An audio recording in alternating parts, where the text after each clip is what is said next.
Hey, Elliott, that's Muller. Muller, good. How you doing, man? I'm doing well. How are you? From Tennessee, Nashville. Nashville, yes, sir. Nashville, Cashville. That's right. Yeah. What do you do for a living, Elliott?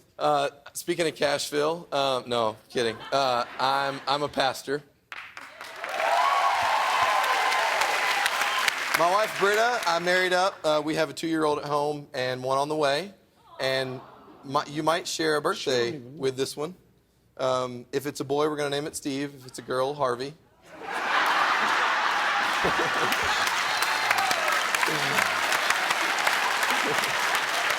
Last thing I need is a little white kid walking around. Hi, I'm Steve Harvey.